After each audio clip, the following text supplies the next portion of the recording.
Na pagka-realize na ang kanilang grupo ay nahulog sa bitag na parang tinusok ng lason sa puso ni Vicky Gang. Naramdaman ng Sacred Blade ang pagdurusa ng binata at sinubukang aliwin siya ng mga matalinong salita. Sinasabi na ang pinakamahalaga ay nailigtas ang kanyang buhay, dahil ang mga alagad na nagbuwis ng kanilang buhay ay tanging nagsasagawa lamang ng kanilang banal na tungkulin, ayon sa mga sinaunang tradisyon. Ngunit ang mga salitang ito ay hindi tumama sa puso ni Vicky Gang. Ang mga kaganapan ay masakit na nagpaalala sa kanya ng isang kapalaran noong panahon ng mga mamamatay tao, kung kailan muli siyang naging walang magawa upang protektahan ang mga nagbuwis ng buhay para sa kanya.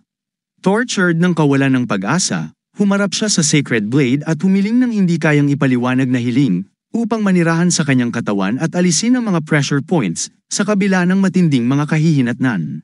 Nakinig ang Sacred Blade sa desperadong pakiusap at nagbigay babala tungkol sa nakakatakot na halaga ng ganoong desisyon. Na ang ganitong interbensyon ay hindi lamang maaaring magpabawas sa buhay ng binata kundi maaari ring magdulot ng instant na kamatayan dahil sa pagkakabasag ng enerhiya ng katawan. Ngunit si Vicky Gang, pinapalakas ng mga sinaunang konsepto ng karangalan at tungkulin, ay handang magbayad ng kahit anong halaga, basta't hindi niya maramdaman ang walang katapusang kahihiyan ng kanyang pagkilos. Nakita ng Sacred Blade ang determinasyong ito at nagmungkahi ng isang hindi inaasahang solusyon, subukang gamitin ang natatanging katangian ng sistema ng pagdaloy ng dugo ni Vicky Gang, na nagpapahintulot sa hindi ganap na pag-aalis ng mga pressure points. Samantala, si Jin Liang na nakabantay, ay nakipaglaban din sa kanyang mga takot at alinlangan. Ang mga sinaunang kasulatan na kanyang nabasa tungkol sa dalawang ulong tigre UK ay naglalarawan dito bilang isa sa pinakamapanganib na nilalang na gumala sa mundo. Ang mga pag-iisip tungkol sa kapalaran ni Nung Ji Payon ay sumakit sa kanyang puso, ngunit ang mga taon ng pagsasanay ay tumulong sa kanya upang mapanatili ang kanyang panlabas na kalmado at mag-focus sa kanyang tungkulin. Isang biglaang galaw ang nagpahinto sa kanya. Si Vicky Gang na kung paano nakaligtas mula sa pagkakablock ay inilagay ang dulo ng malamig na blade sa kanyang leeg, hinihingi ng malupit na utos na paikutin ang kanyang kabayo. Nang hindi naghihintay ng agarang pagsunod, kinuha niya agad ang kontrol sa kanilang sitwasyon, kasabay ng paghiling na ibigay ang lahat ng available na elixir at mga potions sa kanya. Sa tensyonadong sandaling ito, naramdaman ng guro na may kahanga-hangang sensibilidad sa espiritual na enerhiya ang isang espesyal na aura mula sa bote na nakatago sa dibdib ng babae. Napag-alaman na hindi ito ordinaryong tubig kundi isang banal na bukal mula sa pinakamalalim at pinakamisteryosong yungib ng Chanyam, na kinuha mismo ng master sa oras ng kabilugan ng buwan. Walang alinlangan, inubos ni Vicky Gang ang laman ng bote, at pagkatapos ay sinunod ang matalinong payo ni Jin Liang na banlawan ang blade gamit ang basang likido upang pagbigay ito ng sinaunang lakas na nagtataboy ng kasamaan. Bilang tanda ng walang hanggang pasasalamat, taimtim siyang nanumpa na ibibigay sa babae ang napakahalagang essence ng dalawang ulong tigre UK kung sila ay magtatagumpay sa pakikibaka laban sa halimaw. Habang tinatakpan ni Enjun ang kanyang sugatang kasamahan gamit ang kanyang katawan, pinagmamasdan niya ng may lumalaking takot ang kamanghamanghang muling paggaling ng halimaw. Bawat sugat na natamo ng halimaw ay mabilis na gumaling, parang mahika, na hindi na nag-iwan ng anumang peklat sa katawan nito. Sa sandaling yun, isang desisyon ang pumutok sa puso ni Enjun, bayaran ang kanyang utang kay Baek Rusan, na minsang nagbuwis ng buhay upang iligtas ang anak nito. Ang tanging paraan upang magtagumpay ay ang putulin ang ulo ng halimaw, kahit na ang presyo nito ay ang sariling buhay. Ang tensyonadong takbo ng laban ay naputol ng hindi inaasahang pagdating ni Jin Liang at Baek Young. Ang batang mandirigma na nakasakay sa kabayo ay kumuha ng makasaysayang posisyon sa pakikipaglaban na hindi nakita ni Enjun mula noong panahon ng dakilang patriarka. Maging ang mabagsik na tigre UK na naramdaman ng lakas na nagmumula sa batang lalaki ay nagpakita ng takot sa unang pagkakataon at nagtangkang umatras. Ngunit ito'y pinigilan ng mabilis na mga aksyon ni Enjun at Jin Liang. Sa rurok ng labanan, si Vicky Gang, na parang pagpapakita ng langit na dragon, ay umangat mula sa lupa at ginamit ang pinakamahirap at pinakadelikadong teknik ng Blade of Heaven at Earth, ang pagpapasakop ng dragon. Ang halimaw ay tinalo ng isang matinding hampas, na nagdulot ng paghanga mula sa nakatatandang guro na ipinagmamalaki ang teknik na ito bilang The Blow of the Possessed. Ngunit ang tagumpay na ito ay panandalian lamang. Ang malakas na teknik ay nagdulot ng napakalaking pag-aaksaya ng lakas mula kay Vicky Gang, na nagpalayo sa kanya sa malapit na kamatayan. Siya ay naging mapatla, at ang kanyang balat ay nagkaroon ng isang nakakatakot na asul na kulay na nagdulot ng takot sa lahat ng naruroon. Biglang nagugoy ang katawan ni Becky Gang at damaloy ang dugo mula sa kanyang katawan. Si Jin Liang, kumilos ng mabilis, ay kinuha ang kanyang malambot na katawan, nagmamakaawa na humawak siya ng buong lakas. Ang mga daliri ni Jin Liang na nakadikit sa kanyang pulso ay naramdaman ng bawat humihinang tibok ng puso. Si Jun, na tina-torture ng pakiramdam ng pagkakasala, ay naguguluhan tungkol sa dahilan ng ganoong panganib na ginawa ng batang lalaki. Ang guro, na nanatiling kalmado sa labas, ay ipinaliwanag na sila, bilang mga kinatawan ng lihim na bahay, ay tanging nagsasagawa lamang ng kanilang tungkulin. Pagkatapos ng lahat, hindi sila patatawarin ng patriarka sa pagkamatay ni Becky Gang. Ang tensyon adong sandali ay naputol nang hindi na kayang pigilan ni Becky Gang ang kanyang katawan at nagsuka ng laman ng kanyang tiyan direkta sa damit ni Jun. Nakakagulat, matapos nito, nakaramdam ng kaunting ginhawa si Becky Gang. Tila pabor sa kanila ang tadhana ng isang mandirigma mula sa Tiger Hunter Detachment na dumaan at nagbigay ng kinakailangang tulong. Hindi nagtagal, nakatagpo sila ng Hunter Guan at ang kanyang pangkat, isang tunay na biyaya sa kanilang sitwasyon. Pinagmamasdan ni Jun ang trophy, ang 2 ulong tigre UK, na may kasiyahan sa mukha ng bihasang hunter na hindi pa nakakita ng ganitong nilalang. Ang halaga ng balat ng halimaw ay lumampas sa lahat ng inaasahan, at bawat ulo nito ay tinatayang nagkakahalaga ng 300 pounds. Ang natuklasang essence ng UK ay may malaking halaga. Nagpasya si Becky Gang na panatilihin ang isang bahagi nito para sa kanyang sarili. Habang hinihintay ang paglilinis, nagbigay ng payo si Hunter Guan at sinabi na ipinapayo niyang ibenta ang balat ng tigre sa pinuno ng Shenyang Region, kilala sa kanyang interes sa mga ganitong bihirang bagay. Gayunpaman, binalaan niya si Gon tungkol sa kasakiman ng isang opisyal na kilala sa kakayahang magbaba ng presyo. Si Gon, na may misteryosong ngiti, ay nagpasigurado na walang dapat ikabahala. Nagpatuloy ang mga pangyayari sa loob ng gusali ng Shenyang District Manager. Habang abala ang pinuno ng distrito sa pagsusulat ng liham, nakatanggap siya ng balita mula sa kanyang kasamahan tungkol sa mga nagtitinda ng balat ng tigre. Ang galit ng pinuno ay walang hanggan nang ipahayag ng kasamahan ang hinihinging presyo na 500 barya. Ang pagtatangkang arestuhin ng mga matitigas ang ulo ay nauwi sa kabiguan at nagdulot ng matinding pagkatalo sa kanyang mga tao. Nang magpakita ang pinuno ng distrito, nagsimula siyang magsalita tungkol sa pangangailangan ng paggalang, ngunit tumigil siya nang makilala ang mga bisita bilang mga miyembro ng makapangyarihang pamilya ang kanyang kayabangan ay agad na napalitan ng magalang na pag-uugali, lalo na nang ipakita ni Becky ang kanyang pagkakakilanlan at ipahiwatig ang posibilidad ng pagtatag ng direktang ugnayan sa patriarka na hindi na dumaan sa hukom. Nabatid ng pinuno ng distrito ang magagandang posibilidad sa hinaharap. Pagkatapos ng lahat, maging ang mga mataas na ranggong hukom ay personal na nag-aalok ng mga regalo kay Rusan taon-taon. Pinuri ng pinuno ng distrito ang malawak na pananaw ng batang guro nang ipagbawal ni Becky ang pakikipagtawaran at magtakda ng presyo ng 600 pilak na barya. Wala nang magawa ang opisyal kundi sumang-ayon na pagtanto ang mga benepisyong may dudulot ng pakikipagkaibigan kay Becky sa hinaharap. Ang bawat galaw at bawat sulyap sa eksenang ito ay puno ng sinaunang mga tradisyon at di nasabing mga patakaran sa kalakalan at kapangyarihan, kung saan ang pangalan ng pamilya B ay nagbukas ng anumang pinto at nagpasuko ng kahit ang pinakamataas na opisyal sa paggalang. Ilang araw ang lumipas, at may mahalagang pangyayari sa Back Clan. Ipinakita ni Becky ang tapang nang malaman niyang hinahanap ni Oman Ryo ang balat ng tigre bilang regalo para sa namumunong pamilya. Nauunawaan niyang magiging labis na malungkot si Ryo kapag nalaman ang ilang detalye. Si Becky ay pinayuhan na kontrolin ang kanyang emosyon sa harap ng mga bisita. Ang regalo mismo ay itinuturing na talagang kahanga-hanga at ipinaliwanag ng lalaki na ibinigay niya ito dahil sa palagay niyang babagay ito sa aura ng Back Clan. Naalala ni Beck Rusan na ang lalaking ito ay nagtatrabaho sa clan ng 1 taon at ipinangako niyang tutulungan ito na nagpasaya sa huli. Bagamat alam ni Beck Rusan na si Becky ang pumatay sa 2 ulong tigre, napansin ni Beck G na nabasa na ang kanyang liham at nagtataka siya kung may makapaniwala pa rito. Isang araw, inutusan ni Beck Ryo, ang anak ni Beck Rusan, si Beck G na umalis sa kanyang silid. Sa kabila ng malinaw na hindi pagkakaintindihan sa biglaang pagbabago ng mood ng kanyang kapatid, agad siyang sumunod.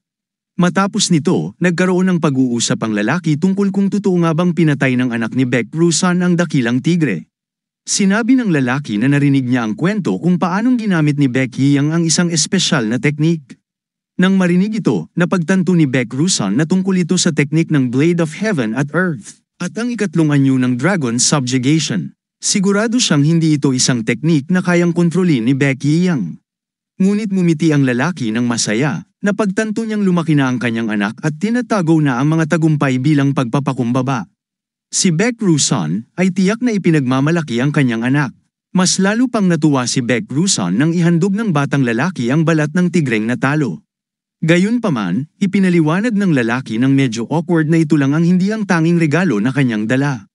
Inilaan niya ang balat ng tigre bilang isang espesyal na regalo para kay Beck Rusan. Napansin ni Beck Rusan na marahil ito ay isang regalo para sa kanyang kaarawan. Tinanong din niya ang lalaki kung kinakailangan ng kanyang anak ng karagdagang seguridad upang matiyak ang kaligtasan ng kanyang anak na si Hanrim. Pumayag ang lalaki at inutusan ni Beck Rusan na tulungan sa pagbibigay ng proteksyon ang batang tennis player.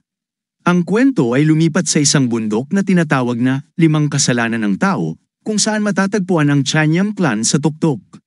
Ang Grandmaster ng ika-5 Flower Library ay nagmamadali upang maibalik ang mga aklat na ipinag-utos ni Wuan na alagaan.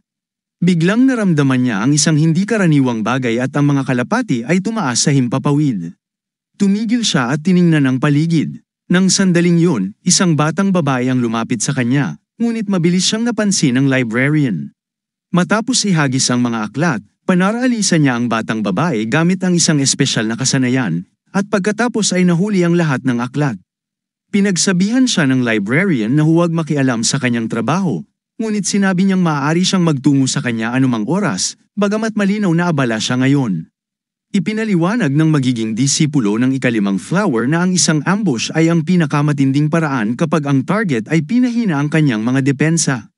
Dito na naisip ng librarian na ang batang babae ay itinalaga upang maging isang mag-aaral ng martial arts flower. Ngunit hindi ito nakatakot sa kanya dahil balak niyang baguhin ang kanyang landas at maging isang librarian. Nang marinig ng mga batang lalaki ang kanyang sinabi, pinagtawanan nila siya. Itinuturing na ang kanyang nais na pumasok sa dakilang library ay isang katawa-tawa. Pinagdebatehan nila na hindi angkop sa kanya ang trabaho na yon. Nagdesisyon na huwag na siyang paiyakan muli. Iniwan nila ang batang babae, na nalungkot at halos hindi napigilan ang mga luha mula sa kanilang mga salitang nakakasakit. Ang mahusay na librarian, na nakita ang kalungkutan ng batang babae, ay pinakiusapan siyang huwag umiyak. Pagkatapos nito, nagdesisyon ng guro na ikwento sa batang babae ang pagbabalik ng isa sa mga mag-aaral, si Jin Liang, na ayon sa mga rumor ay malapit kay Beck Yang. Pagkatapos magpaalam, nagpa siya ang batang babae na makipagkita kay Jin Liang, at ang nag-aalalang lalaki ay tanging hiniling lang na panasa ng batang babae ang kanyang mukha bago makipagkita sa kanyang kaibigan. Pagod na si Beck Yang nang makarating sa isang liblib na nayon malapit sa matayog na Chanyam Mountain sa magandang puok ng puno. Ipinaliwanag ng batang lalaki ng kalmado kay Nung Jian, ang tapat niyang tagapagtanggol, na siya at si Jin Liang ay magpapatuloy sa kanilang paglalakbay ng magkasama, at sumang-ayon ang eksperyensyadong mandirigma na maghintay ng matiwasay para sa pagbabalik ng batang guro sa pinakamalapit na nayon. Dahil sa maasahang proteksyon ng karagdagang mga bihasang mandirigma, ligtas na nakarating ang grupo ni Beck Yang sa misteryosong puok ng puno, kung saan tiningnan ng batang lalaki ng may pag-iisip ang matayog na bundok at nagdesisyong linawin ng mabuti ang posibilidad ng kanyang pag-akyat sa sagradong tuktok ng puting ulap, dahil wala siyang narinig tungkol sa pagtanggap ng mga estranghero sa banal na lugar na iyon. Dahil sa matalim na pansin ni Beck Yang, nakahinga siya ng maluwag nang malaman niyang personal na inimbitahan siya ng dakilang patriarka sa tuktok, at nag-alok si Jin Liang na magsanay upang palakasin ang Chiong habang umaakyat sila sa itaas ng puting ulap. Sa kabila ng malinaw na pagmamadali, ipinaliwanag ng matalinong babae ng may pasensya na sa mga batang mandirigma ng Chanyam, ang paghahanda ng hindi inaasahang mga ambush ay isang tanyag na libangan.